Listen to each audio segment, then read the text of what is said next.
What's good, everybody? I'm the G with a PhD, and you're tuned in to the Green Gorilla channel. I don't expect for a lot of people to come into this broadcast. In fact, I don't expect for anyone to come into it at all. Not at all. It's a Sunday, and everybody's probably doing the family thing. And I haven't announced that I was going to come through and say anything, so I don't expect for anybody to join me here. But what I want to do is have a little conversation, a brief one. And I want to offer a trigger warning about this. And the trigger warning is, salute, Jay Sean. So look, I didn't expect for a lot of people to come into this broadcast, but I do want to have this conversation.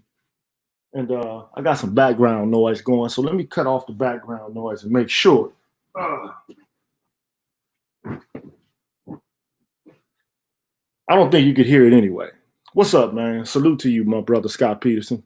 So look, I don't want to get too far off track, but I want to have a conversation. The conversation is going to be pretty controversial, okay? And what I want to do is have a brief conversation. What up, Adam Williams? What up, boss? What up, Cameron 87? Again, look, let me just get right to it, right? So what I'd like to do is have a conversation about sexual preferences. Yeah, you got that right. Sexual preferences. So if you are skittish, what up, bruh? What up, Qs? So look, if you have any triggers related to these issues, and I just want to, like, what's up, Brenda? I want to keep it real peace here. I don't want to have a lot of negative comments going on in the chat related to this subject because it is a rather touchy subject for some people. So what I don't want to do is have people be excoriated and condemned for their sexual preferences. That's not what I'm here to do. But I do want to read some excerpts from the Bible about this issue. And then I want to kind of, from there, offer a commentary about it. Because some people seem to say, well, even though the Bible says that, it doesn't really still apply because times have changed. And so the original intentionality behind these verses can be pretty much thrown out for contemporary times. Or at least they say that if you're a Christian or if you're someone who practiced Judaism, that you can kind of like discard these views, right? Because the New Testament has provided a new context in which the law, right, has been fulfilled, or, you know, the prophecy has been fulfilled related to Christ coming, or whatever the case may be. Now, I'm not here to give a Bible lesson, but it is a Sunday, you know? So at any rate, let me just get right to it. So if you're a Christian or if you're someone who practiced Judaism, this is what the Bible says. Not my view in terms of the one who decreed it. It just is what it is. It says, Deuteronomy 22, verse 5. A woman must not wear men's clothing, nor a man wear woman's clothing. For the Lord your God detests anyone who does this. Now, it just seems pretty clear. There's some people who say, well, it's old, you know, it's cool, you know, it's old. So we can just kind of discard that. What's good, Dr. Johnson? How you doing, brother? Look, I'm just having an impromptu conversation about sexuality and what's decreed within the context of the scripture. And I'm not doing this to judge anybody. I'm not one to judge. because I've committed many sins in my lifetime. Now, I've not committed sins related to sexuality as prescribed by the Bible, except for fornicating. That I have done, right? But I haven't fornicated with a member of the same sex. But that's neither here nor there. I'm not trying to judge people. All I'm trying to do is have an open and an honest conversation about this, right?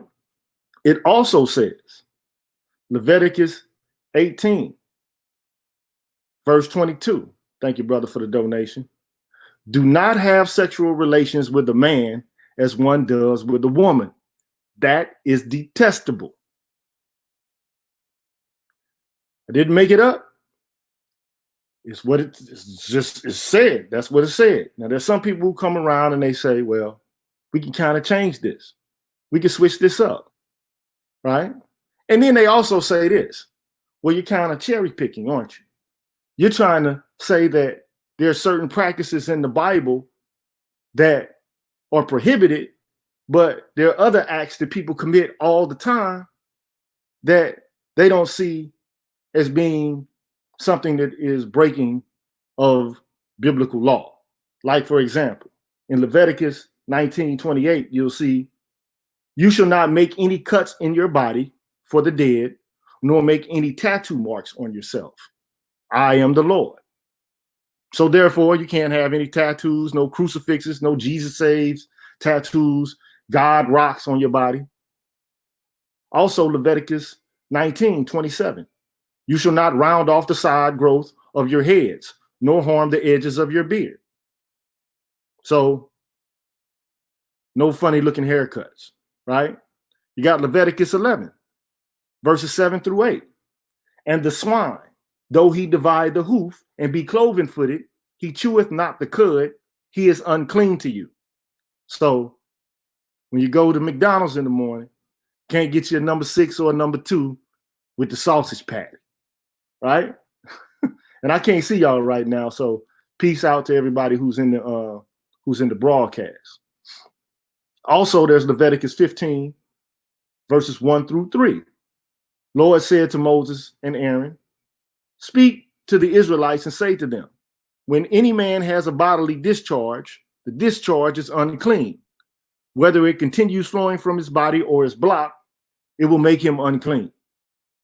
So I'm assuming this is a reference to sperm. So in other words, you can't masturbate or engage in any kind of self-stimulation.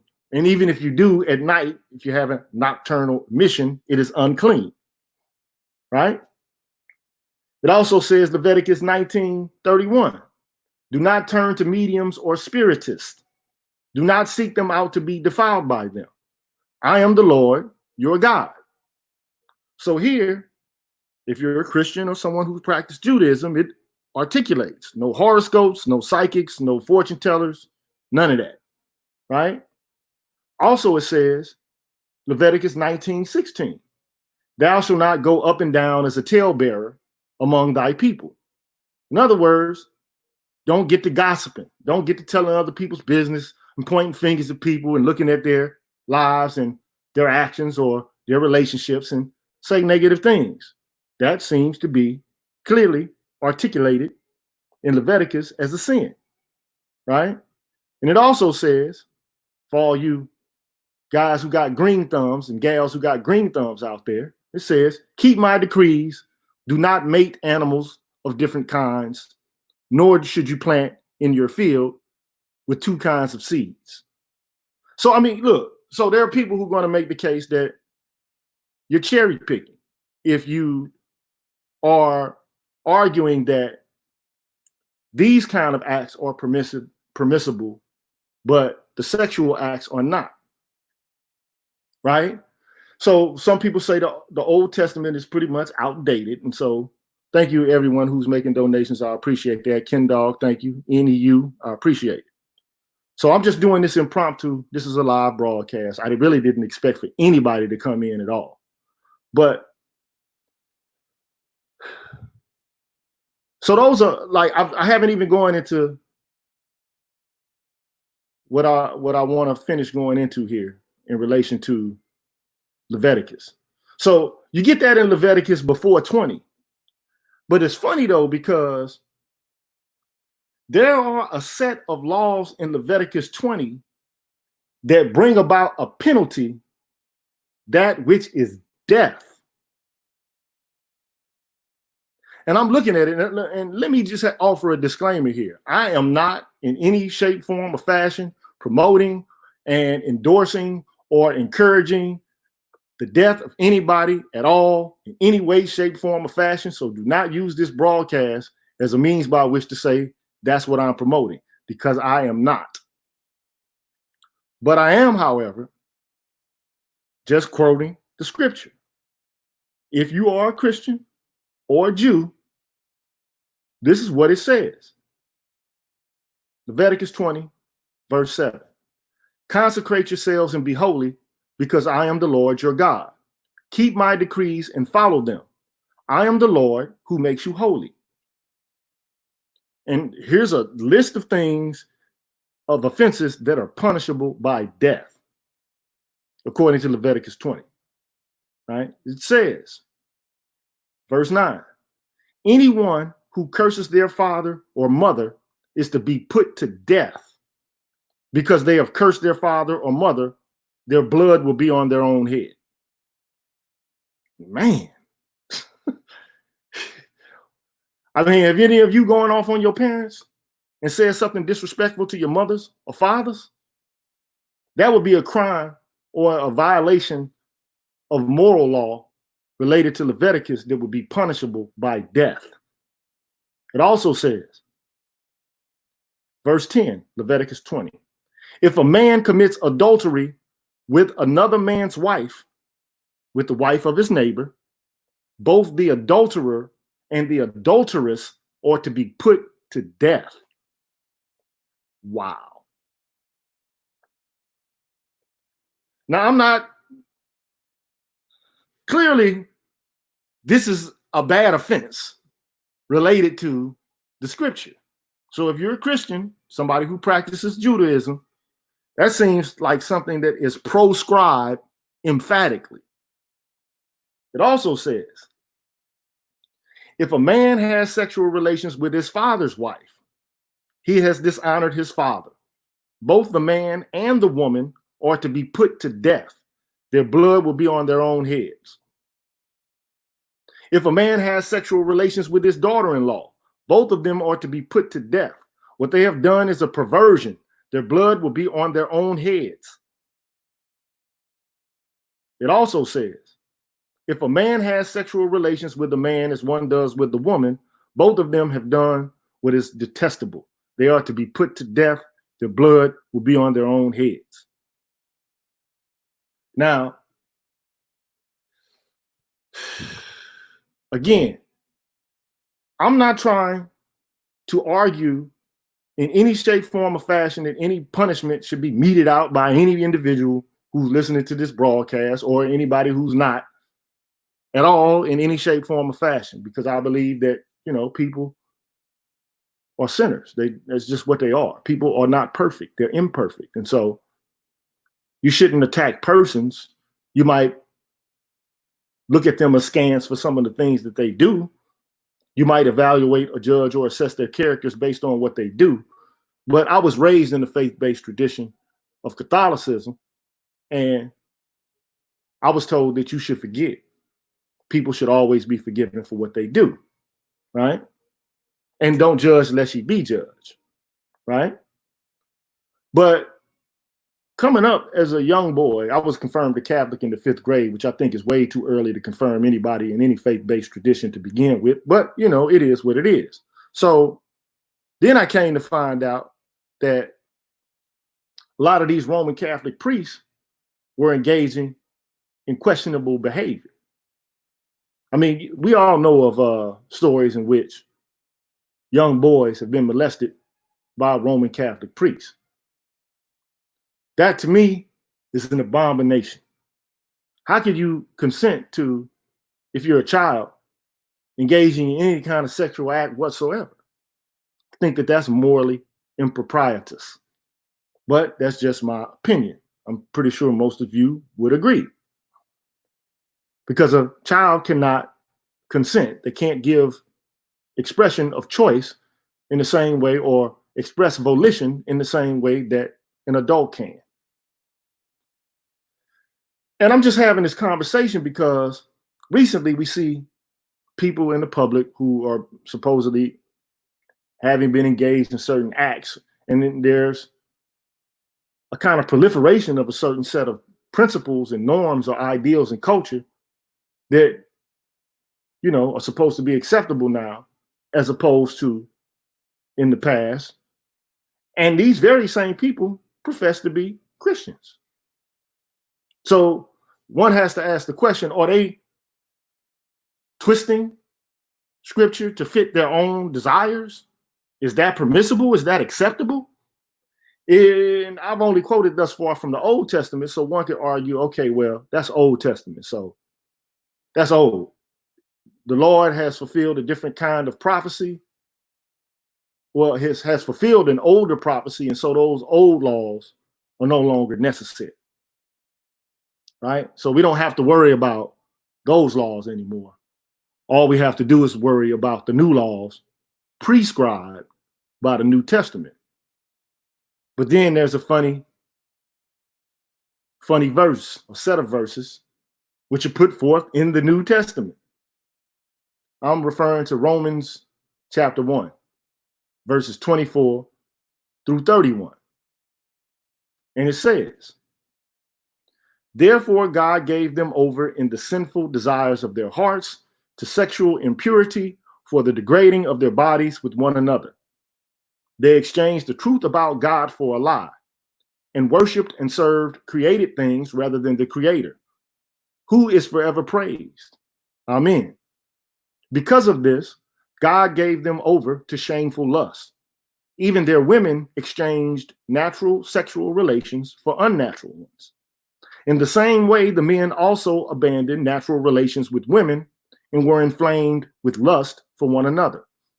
Men committed shameful acts with other men and received in themselves the due penalty for their error. Furthermore, just as they did not think it worthwhile to retain the knowledge of God, so God gave them over to a depraved mind, so that they do what ought not to be done. They have become filled with every kind of wickedness, evil, greed, depravity. They are full of envy, murder, strife, deceit, and malice. They are gossipers, slanderers, God-haters, insolent, arrogant, and boastful. They invent ways of doing evil. They disobey their parents. They have no understanding, no fidelity, no love, no mercy. Although they know God's righteous decree that those who do such things deserve death. Now, this is Romans 1. Woo. They not only continue to do these very things, but also to approve of those who practice them. Man, now that's Romans, New Testament. So then the question becomes, are these moral practices okay now?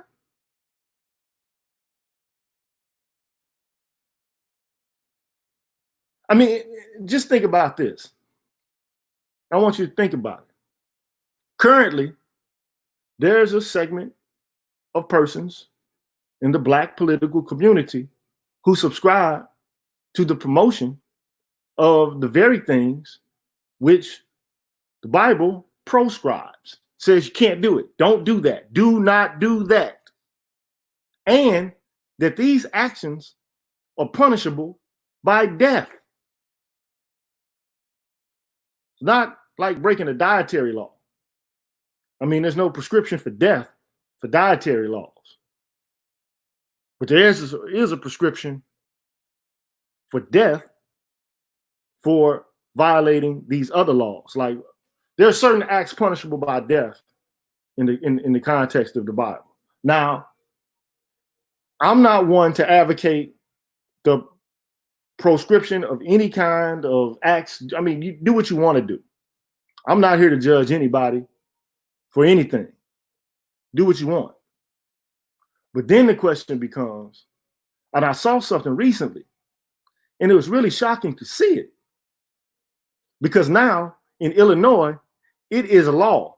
You have to, by law, teach LGBTQ issues in the public school system. Now the question is this right or wrong? I want you to answer the question. If you think it's okay, leave a 1. If you think it's a big no, leave a 2. And don't say anything disrespectful, please, because I don't want that backlash. And we're better than that. We're above the fray. We don't have to resort to being deprecating. So if you could, what's up? What's up, BGS? I didn't know you was up in this joint.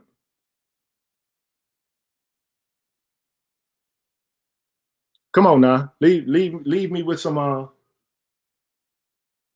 answers here. I want to know.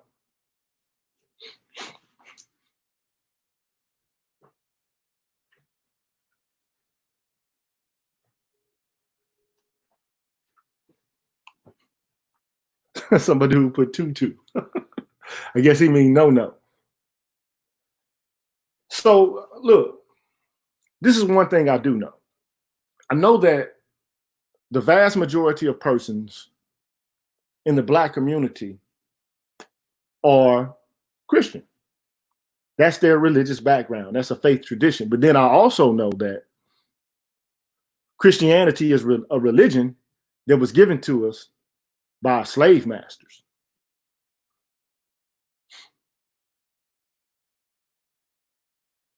It was given to us by our slave masters. So if that's the case, should we still be practicing a religious tradition that was handed down to us by a group of people who enslaved us, and who not only enslaved us, but who gave us this scripture as something to be permitted for us to rally around, to live by, and to accept, and to develop a set of rules and codes and norms to abide by? So the question is, and I'm asking you again, should we be following the ideals, the norms, the laws as set forth in the context of a document that was given to us by our slave masters? Now, this is going to create probably a different set of answers. 1 or 2. Yes, 1, 2, no.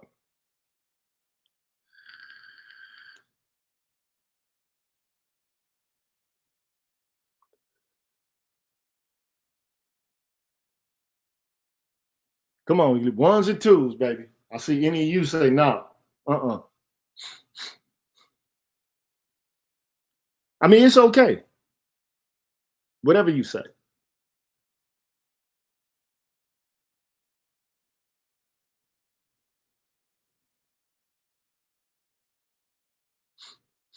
So most of y'all are saying no, but I mean, I'm not seeing a lot of responses here. Come on, get them responses up for me. I want to know what you think. I got 56, 55 people listening. Almost 60 now listening. I want to find out what your opinion is about this.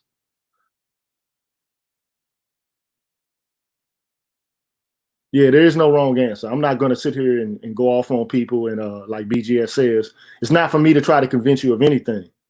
One thing that I am in relation to how I speak and, you know, what I talk about intellectually or philosophically, I don't propose that you do anything or subscribe to any kind of set of principles other than the ones that you accept and adopt for yourself. So, but I do want you to think about things and to reflect on things so you can come to your own determination about what course of action you should go or what set of ideals or norms or prescriptions you should follow. And I'm also critical of other people's ideals, but just because I'm critical and I have a viewpoint doesn't mean that you should adopt my viewpoint. You should develop your own, right? But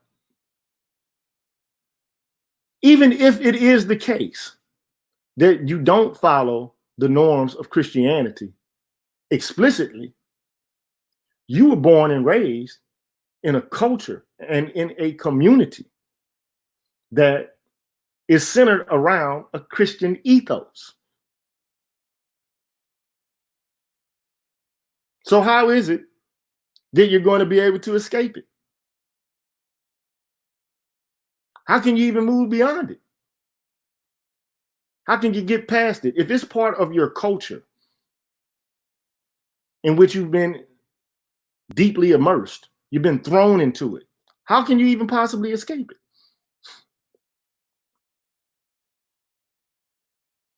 How can you move past it?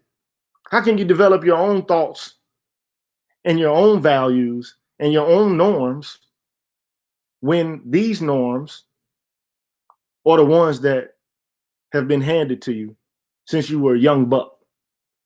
2, 3, 4, 5, 6, 7.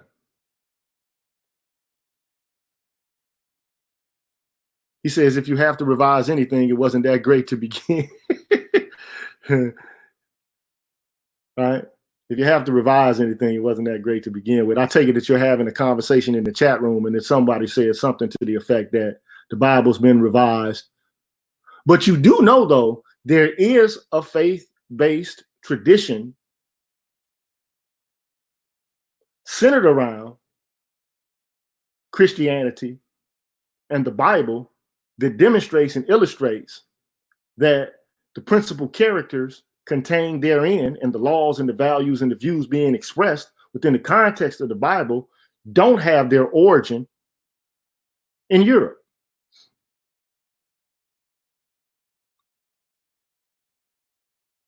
That the principal players in the Bible and the context in which it was written don't find their place, their seat in Europe at all.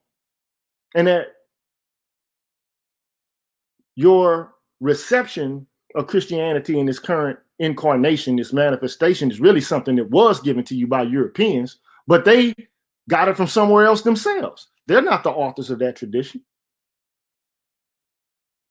They're not the ones who developed the faith. And that the principal players in the context of the Bible were never Europeans to begin with, and that they just try to write themselves in where they don't belong. Now, I'm not going into like the Black Israelites or the Black Hebrews or anything like that. I mean, you can go study and research that on your own. But there are a group of scholars who would go so far as to say the same thing that I'm saying now, that the Bible, the narrative of the Bible, even there are some people who go so far as to say that the people who declare themselves to be Jews contemporarily are not actually the Jews that are referred to in the Bible. That these people are from Eastern Europe or Russia, and they're not actually the real Jews at all anyway. They just came to adopt the practice of Judaism much later, and they kind of co-opted it and made it their own. I see Gene Balmer says we must first abandon the concept of religion. But then what do we replace it with? Spirituality? What do you replace it with? That's a question to you, Mr. Gene or Miss Gene Balmer. What do you replace it with? Because you have to understand, a lot of times, and people don't get this, right? Human beings principally are storytellers. They're storytellers. I see BGS ringing in and says the Jews were originally Egyptian. I see you've been reading Moses and Akhenaten. When I was a kid, man, I kid you not, I couldn't have been no more than 18, 19 years old. And, you know, I had read George E. James' Stolen Legacy. You might not know about that text, but it's George E. James. He wrote a book called The Stolen Legacy, that Greek philosophy actually was stolen Egyptian philosophy. And the crazy thing is, I was studying philosophy at the time, and then I took this text in to one of my professors, and that dude's face turned red as a beet, boy. His exact words to me were, "Come off it. You can't really mean this." I mean, the guy was like flustered, blushing. But I don't want to I don't want to make this a historical lesson. But the question is, because human beings are principally storytellers and they're able to impart moral values through the telling of stories and anecdotes and parables and narratives, what do we have to replace it with?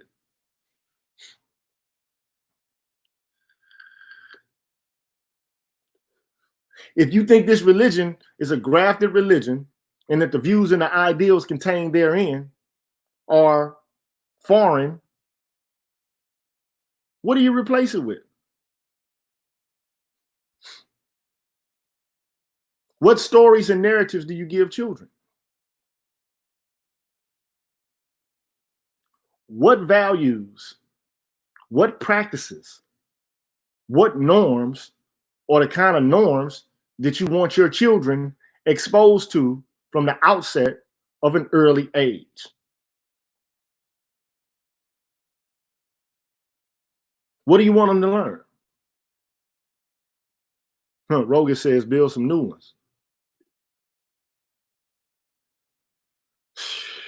This is a serious subject here because we're talking about, trust me, the conversation initially is seated in the context of sexual practices. What is normal, or what is to be considered to be normal, and what is considered to be abnormal? What's normal and what's abnormal? What's right or what's wrong? What should children be exposed to and what should they not? As a group of people, what set of sexual practices should be subscribed to and what should not?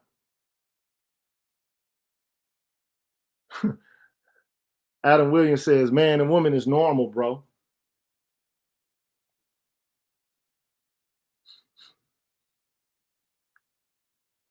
Is it? To be quite honest, Adam Williams, I'm going to have to agree with you and concur and say that man and woman is actually normal because most people accept the idea. If you want to just go into the actual definition of what normal is, it is what most people fall within the category of, or how most people can be defined in terms of a set of beliefs. Most people believe the idea that there is a differentiation between men and women. But then my question to you is, what separates men from women?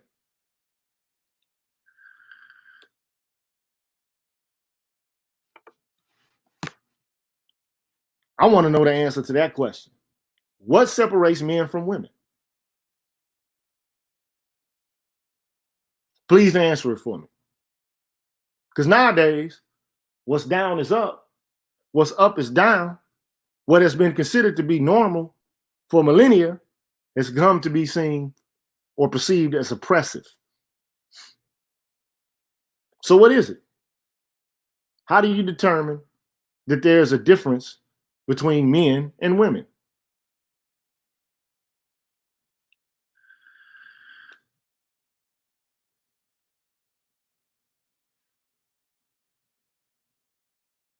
What is normal? What is abnormal? How do we determine it? Is it just habit, practice? And should we change our habits and our practices? Should we come to see things differently?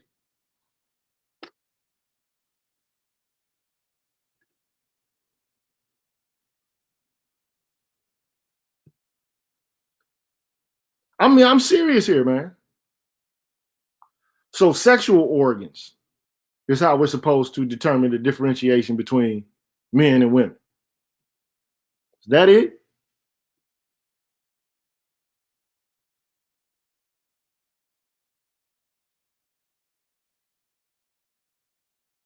says, hold on, wait a minute. That's where I want to go. Our duties on earth and sexual organs separate us. Our duties? What's a man's duty?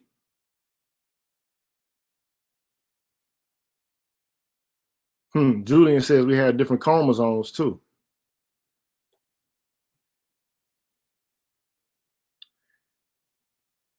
XY and XX. So we know XX is female. We know XY is male. Right? That we do know.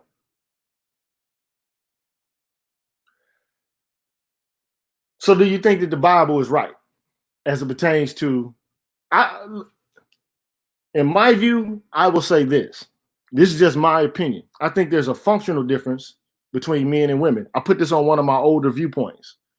Racism and sexism are not the same. Go back and check that video out. I give a kind of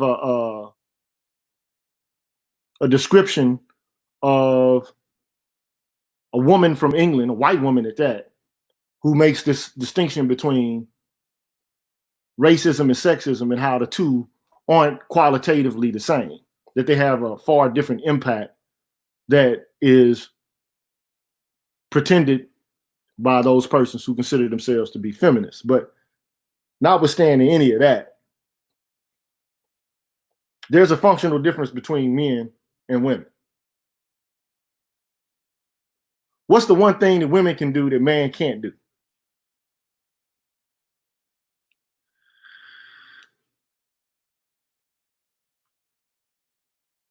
There's one thing women can do that a man cannot do. Period. I don't care if you adopt, accept, put into practice, develop a new value system. It's something that women that are born women can do that men can never do.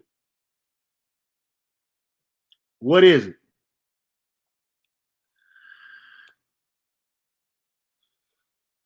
Bam. Now, this is a common sense notion. Birth life, have babies, house life. One could argue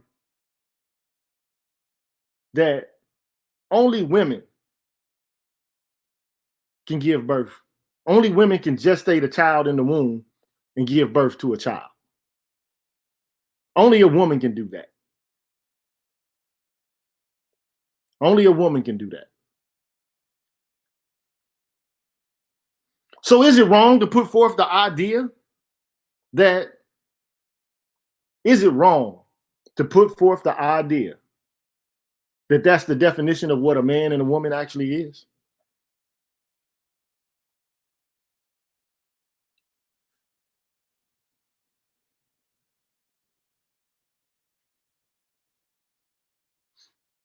Now, I'm going to tell you this, just in case you know or don't know. Most people in the African American community have been raised in the Christian faith-based tradition. That's just what it is. That's just how they roll. It is what it is. So we have these Christian norms, and basically those norms say it's wrong for a man to be with a man and for a woman to be with a woman. That's just what the norms,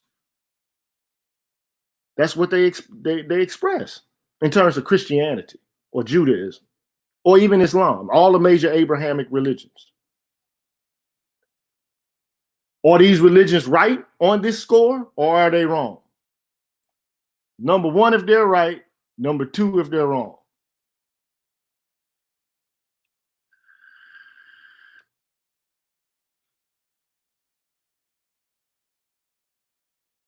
Number one, if they're right.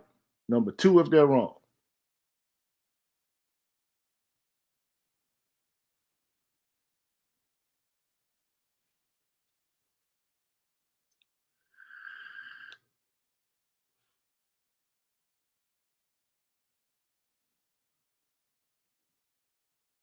Now, this is, again, I'm not trying to denounce, demean, create derogatory comments about what people are supposed to do, what they're not supposed to do. Personally, do whatever floats your boat. But we're talking about the education of children here. In my personal opinion, and this is the reason I'm doing this. Because right now, children are being taught that there's no differentiation between the sexes.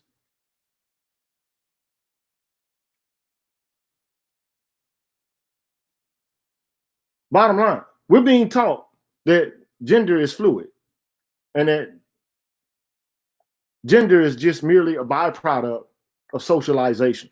It's a social construction. Gender in and of itself is primarily a social construction. Has nothing to do with biology whatsoever. Now, there are many reasons why, yes, I'm talking about gender fluidity in EU. That's what I'm discussing. There are many people who argue that that's just plain wrong and that it comes out of a specific kind of tradition in the field of philosophy called postmodernism and post-structuralism. I don't want to get into the details of all of that. I really don't. I think it's unnecessary for our present conversation. But the world is changing around us. And I've always said this, and this is why it's relevant to me.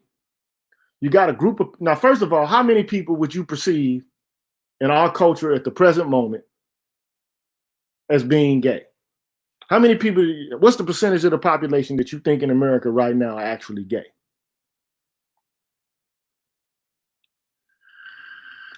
In percentages.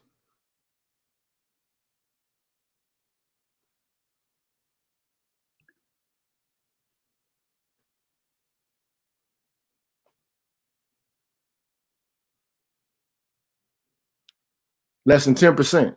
Less, Rogish, the billmonger says 3%. 5%. Jerome said, I don't know. Dwayne Hayes say 9%. Kendall say 15%. Damn. Man, the answers are everywhere. Y'all all over the place with this one.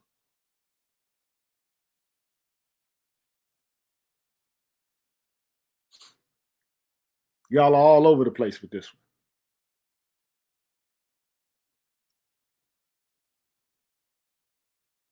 I think that Tory Nick say less than 10%.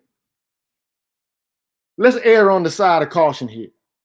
I would be willing to go so far as to say somewhere between 4 and 6% of the American population is gay.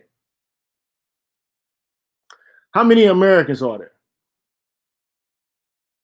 Now, let's just cut to the chase. How many Black Americans are there in the United States?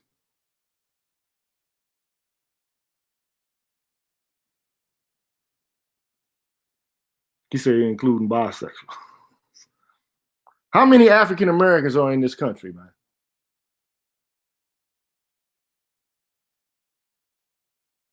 Adam say 50 mil, Rogan say 70 mil.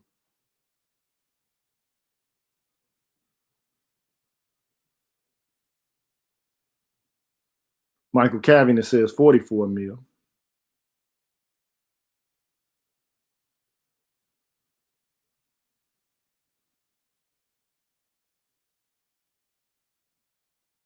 Come on, man. I look, there are approximately, to give you a round ballpark figure, there are approximately 40 million African Americans that are alive today in the United States. Approximately 40 million. The total population of the United States is 300 million.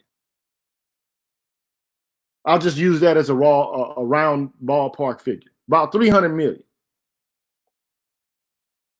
So we're 40 million strong, and let's just use those same numbers. Damn, I only got 10 likes. Come on, man. Y'all, hey, look, I'm about to pull a Kendra on y'all right now. We got to get the likes up.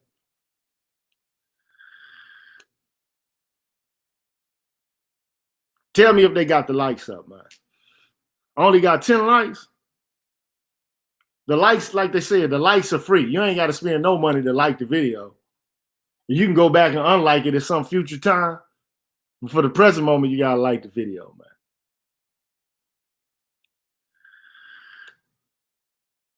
Oh, we ain't literally got 10 likes. I'm thinking I only literally got 10 likes. I was about to get offended.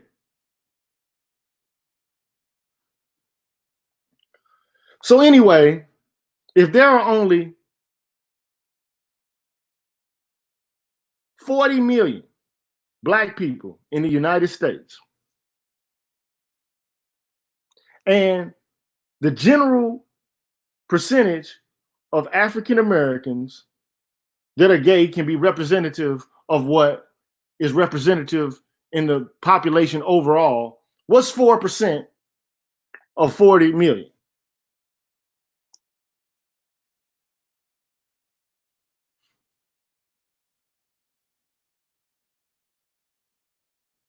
I'm asking for a friend.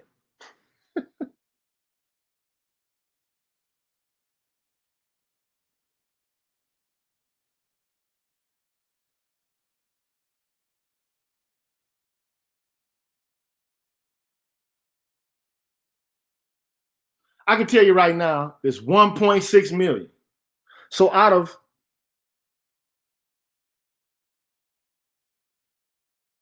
40 million Negroes, right now, 4% of the population are guiding and directing Black politics.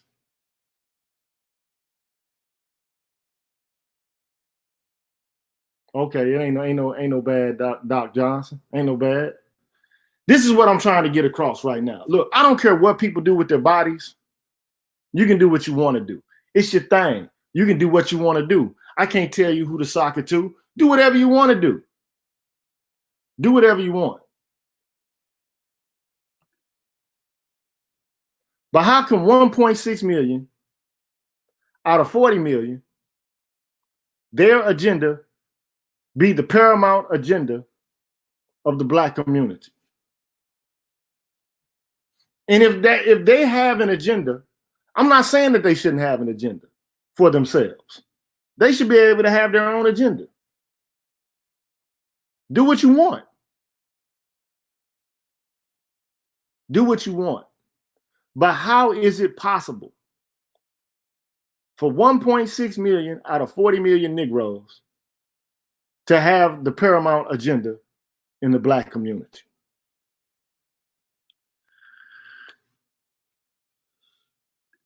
And if it is true, how is it possible that everybody else is mute? How come we don't have the majority don't have an agenda?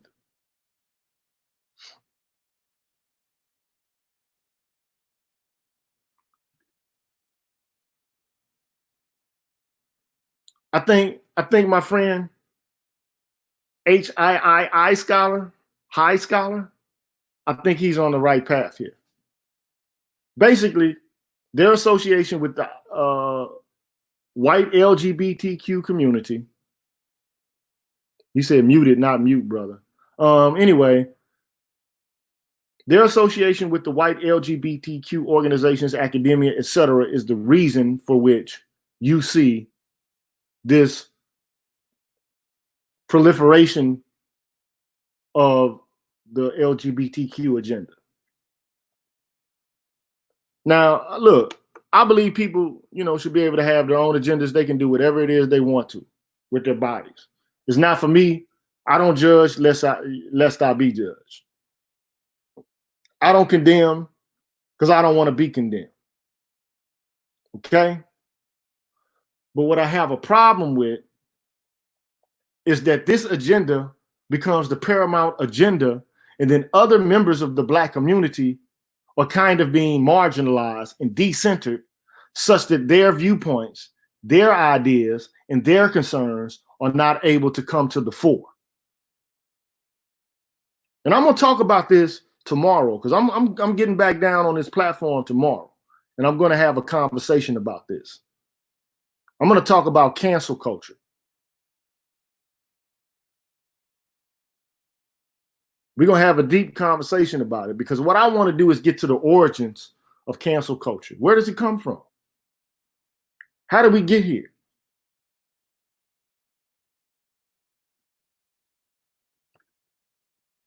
Also, one named Penny Pritzker, LGBTQ, and Barack Obama's rabbi.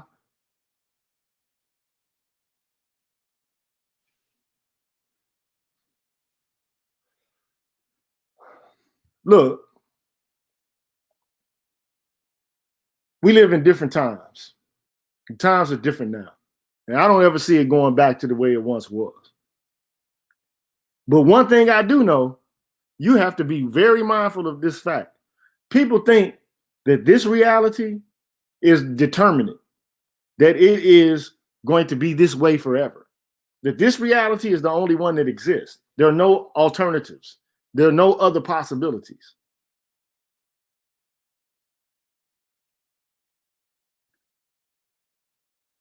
I can tell you right now, nobody thought Rome was gonna fall. Nobody thought Egypt. Egypt was a civilization that lasted for approximately 3,000 years. It went through some changes. Old kingdom, new kingdom, different invasions from different foreign invaders, different invasions, but it came to a close. They were conquered by Rome. You know Anthony and Cleopatra. You heard the story. And then Rome no one thought Rome would fall. Rome fell because of barbarian invasions. The very people now who are at the seat of power are the people who took over the Roman kingdom, the Germanic tribes. But at any rate, to get back to my main point is we find ourselves in a precarious position. I'm a black man. And at the current moment, we're involved in a situation in which people like myself and people like yourself, we don't have a voice.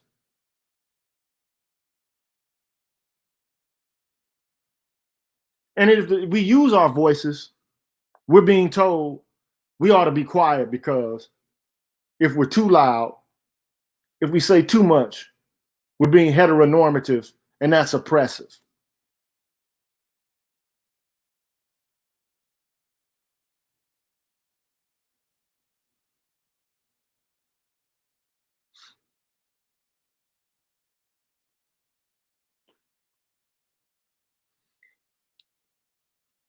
Look, I believe that adults should be able to make decisions about what they do with their sexuality.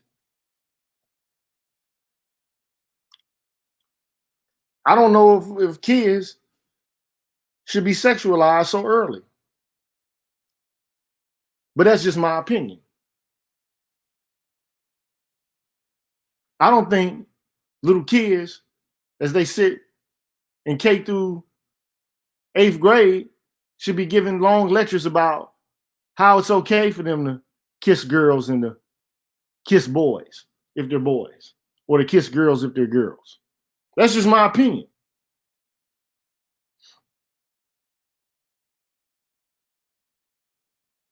Why are we teaching kids sexuality?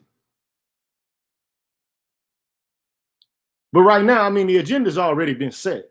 The agenda is already, did they come out and say SpongeBob was gay? Didn't they say SpongeBob was gay?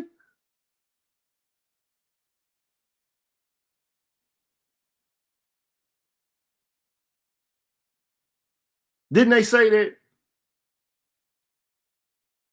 the Teletubbies was gay?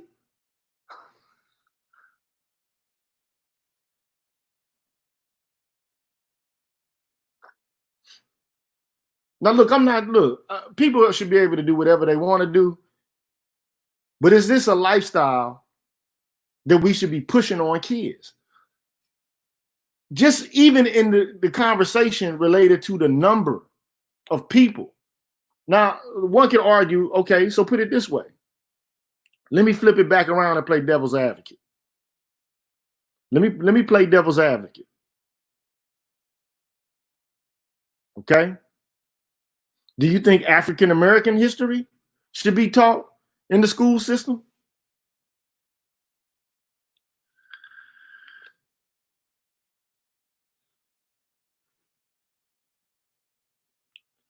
Should African American history be taught in the public school system?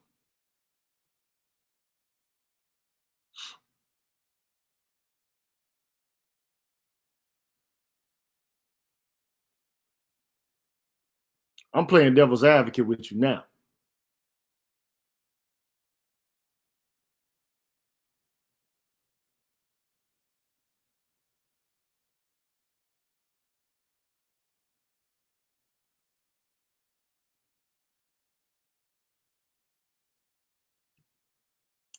But we're a minority. We're not the majority. How can you justify that a group of people in a country who's only somewhere around 12%, 12 to 14% at any given moment of the population, that our history should be taught in the school system, but that other minorities or subgroups to the African American community or any other community for that matter, why can't their viewpoints be taught at the same time?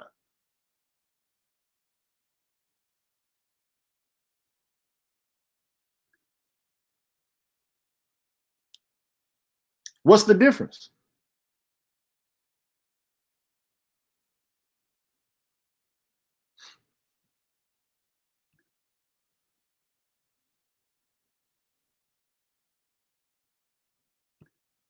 Okay, Julian has an answer for me. He says, because African Americans are an integral part of this nation since its inception.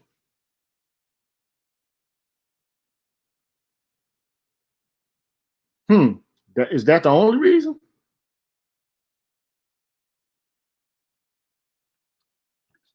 High Scholar says our roles as slaves makes it necessary to teach African American history. Okay.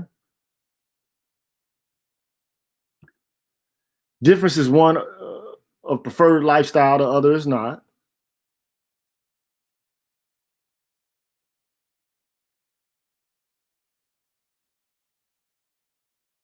He said, and the contributions thereafter. I'm playing devil's advocate now. Well, one could make the case. He said, simply because we exist in the space. But homosexuals have always existed in this space as well. Have they not? Have there not always been gay people here?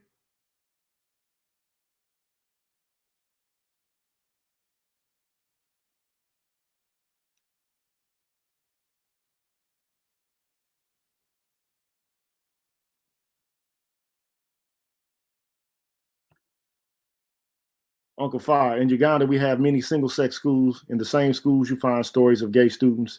They're definitely avoided and isolated.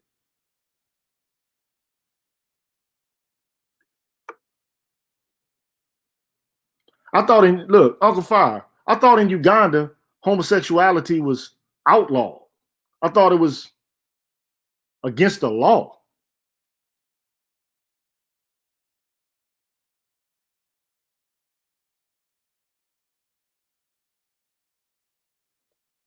BGS says homosexuals are part of a group, not the group themselves. But BGS, this is what I want to say about that. Who determines what a group is? Because one could argue that African Americans are part of a group of Americans. I'm playing devil's advocate at this point.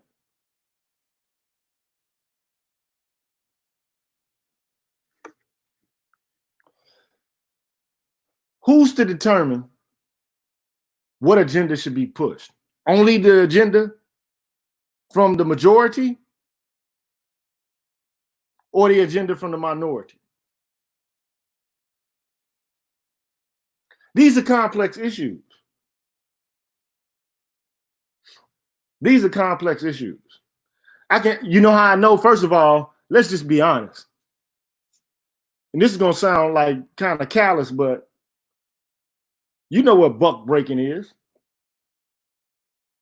Homosexuality is part of American culture. It was part of slave culture. Period.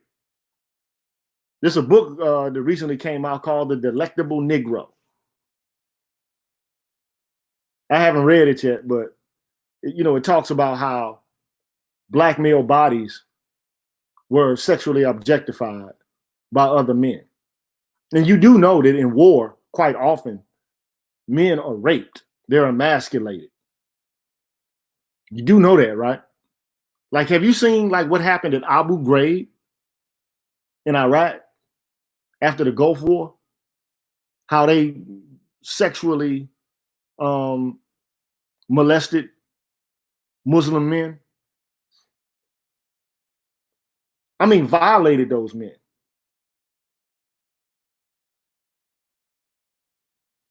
Absolutely defiled those men related to their own tradition. Tortured those men. Just go look at the pictures from Abu Ghraib. Just go look at them.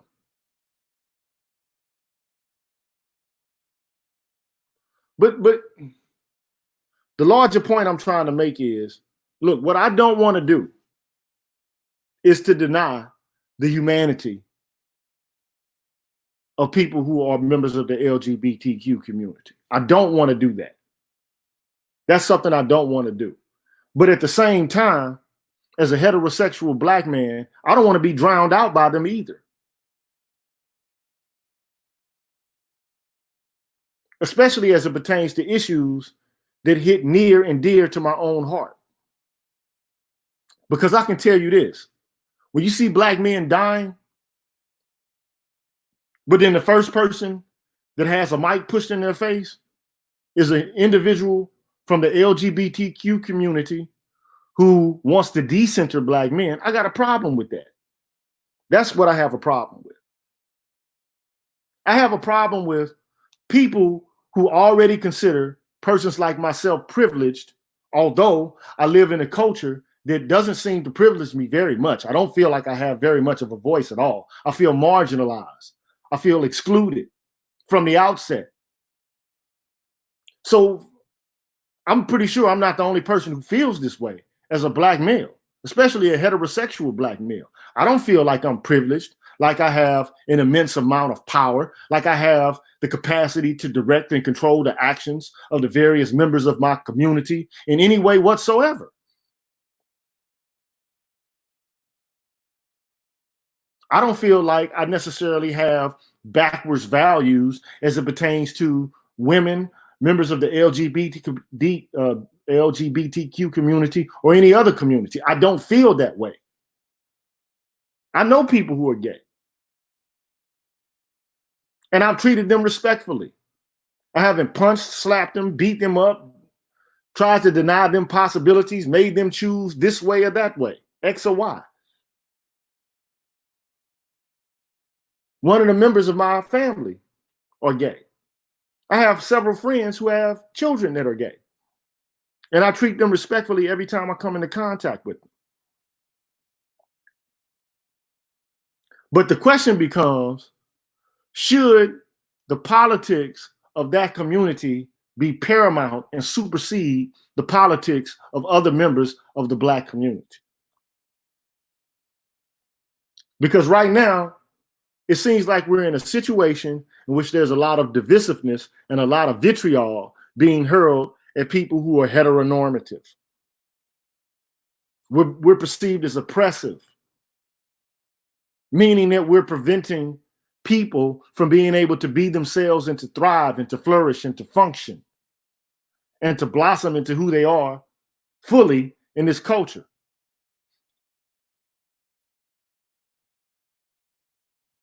I just feel like black men need to have a voice.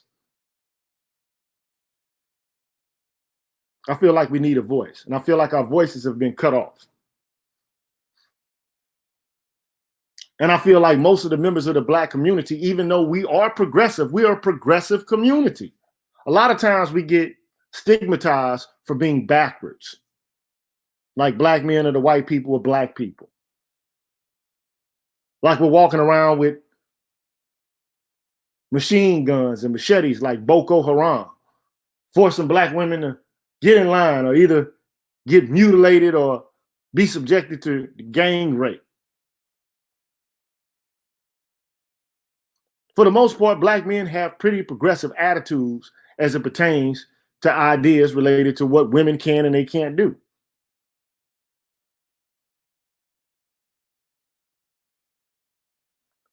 So why are we catching hell? Why are the walls closing around us? Why don't we have a voice? Why can't we have a voice? Why can't we say what we have to say? Why can't we be the center of movements which are centered around our own deaths? Why are we part of the political conversation? Now, I mean, there's many different answers to this question. One could argue, well, because at the current moment, you have a group of people who are elitist, who happen to subscribe to LGBTQ politics, and it's an agenda that's not threatening to that of members of the establishment, the white establishment. That, I mean, their issues get shoehorned right into the center. They get put into place because then we can push back the issue of what's really going on, which is domination and oppression, primarily of black men.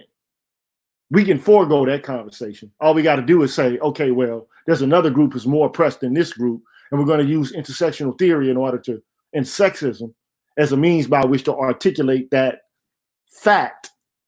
So there are ideological principles in place, and so therefore, those principles preclude the need for there to be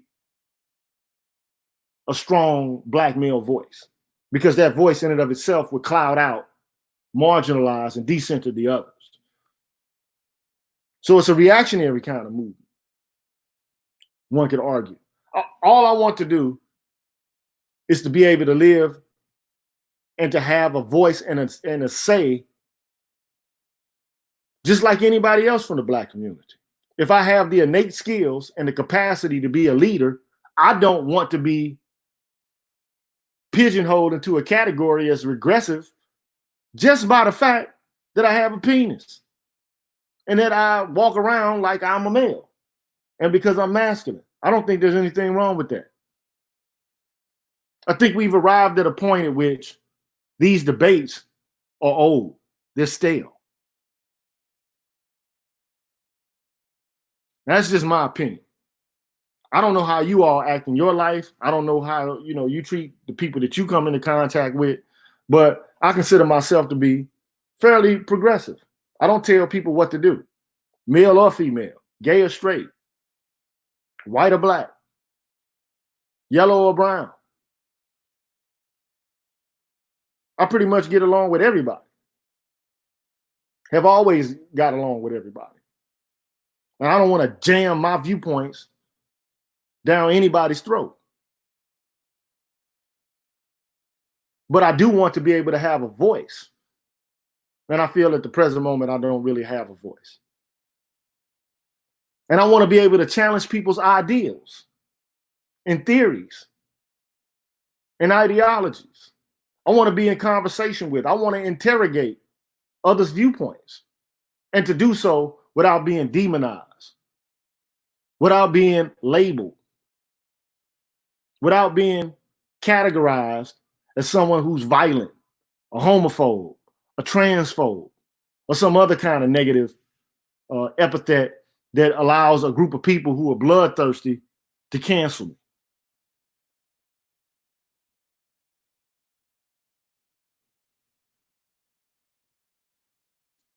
At the end of the day, man, what do y'all think? I think we need a voice. And I think that our lack of organizing, the assumption that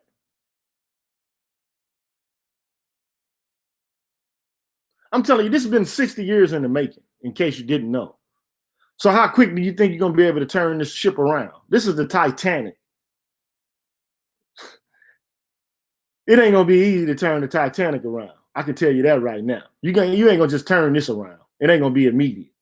There are people who are beginning to put forth viewpoints that call for the centering of black male voices and black male views and black male perspectives. And I think that work should continue. But there'll be a lot of casualties along the way. Some people will be canceled.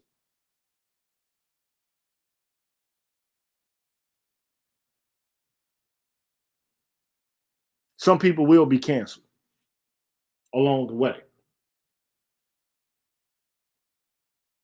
I myself am one such scholar who has been canceled. But the one thing I do know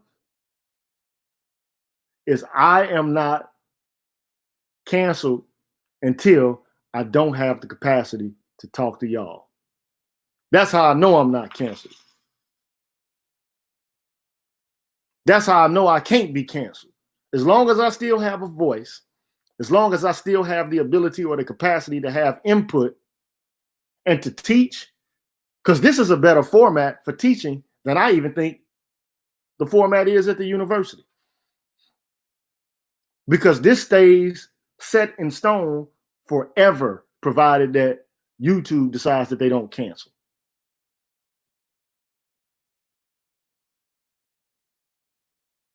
Thank you, my brother, 7Q Pitt, for the donation. And also, thank you very much, my good friend, New, for the Cash App donation. I didn't expect any of this. I didn't even expect to do this stream today. I just felt like I came across this literature in the Bible. But here's the thing, though.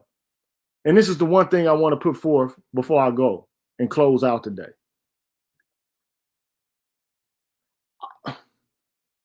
I want to say, how is it possible? How is it possible for a group of people to claim that they're Christians and that their values are Christian and that their ethos is Christian, but that the very lifestyle that they're living belies that outline in the context of their own faith-based tradition? I mean, and that goes for a whole host of people. Thank you, my brother, Mr. Thomas, for the donation. How is it possible that you could be a Roman Catholic priest and be a pedophile? How?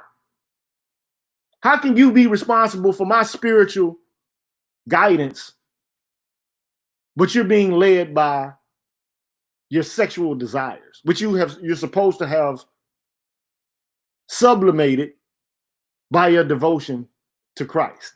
How is that possible? I mean, we're all sinners, though. But it's one thing to be a sinner and to err. It's another thing to have a whole cadre of people engaged in the same activity and to be a safe haven for that activity. And then to be protected by the hierarchy of that institution so as to save face with the world. So business as usual, so the money can keep coming in. So the congregation and the flock can allow to grow and to proliferate.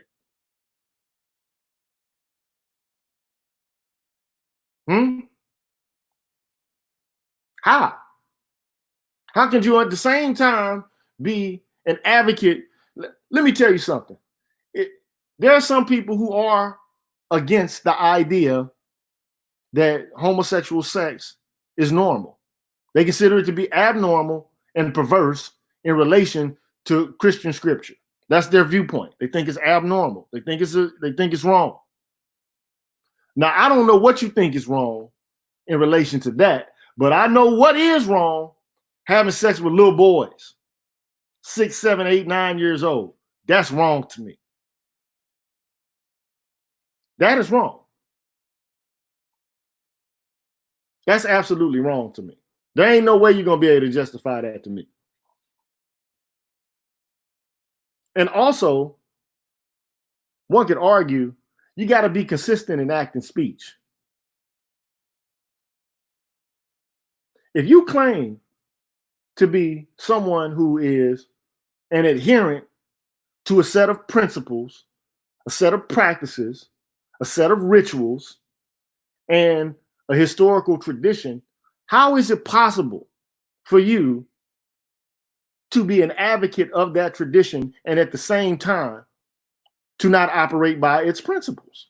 How can you do it and be consistent in act and speech?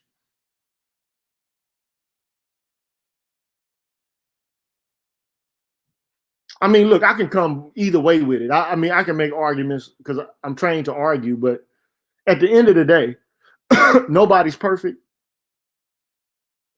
But there are people who are beginning to believe that the world around them is crumbling down and that the viewpoints of others are taking precedence, and that people who are just trying to live their lives like ordinary citizens, they find themselves with no voice at all. And if the viewpoints that people have that are generally perceived as normal are cut off because they don't fit the right kind of profile in terms of attitude and ideals or acceptable precepts, then they need to be canceled. They need to be shut out. They need to be marginalized. You need to go sit down. It's like being a teacher and you tell the little boy, go sit down, go sit in the corner. Here, put the dunce hat on. I don't want to be perceived as a dunce. I don't want to be relegated to the periphery. I don't want to be pushed to the margin. I think I got a voice just like everyone else has a voice. I think what happened to them boys in Ferguson was a tragedy. Talking about Darren Seals, I think what happened to that guy was a tragedy, man.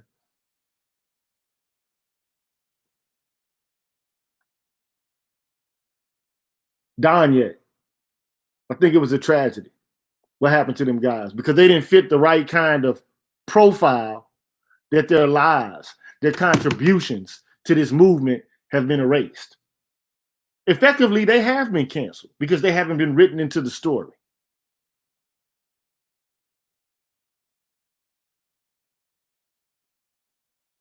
But as other people say, we have been trained in this culture to be quiet. We're trained to allow for the voices of the weak, so to speak. We're trained to give them voice, to protect them. We're trained to not hold people accountable.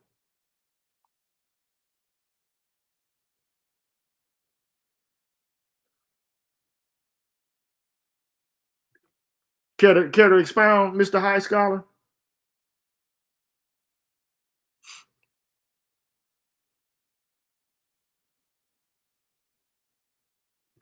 But anyway, I don't want to at the end of the day, what I don't want to do is get into a 2-hour conversation about anything. I think I've said enough already. The only thing I want to say is this. Whether you like it or not, most of us have been enculturated into Christianity by default because we're reared in a nation where that's been the preeminent form of religious expression. It just is. And many of our views related to sex and taboos related to sex come to us via this tradition. In the 60s, one could argue that people like Bayard Rustin, James Baldwin, and a whole host of other people who were gay were kind of pushed to the periphery and they weren't allowed to be at the center of politics because it would be considered to be politically incorrect. So that kind of experience, some people from the LGBTQ community who are a subgroup of the Black population, they don't want to see that occur again. They don't want to have that happen again. But this is what I will say in response to that. We don't live in the 60s anymore. We don't. Have your voice. Have your say.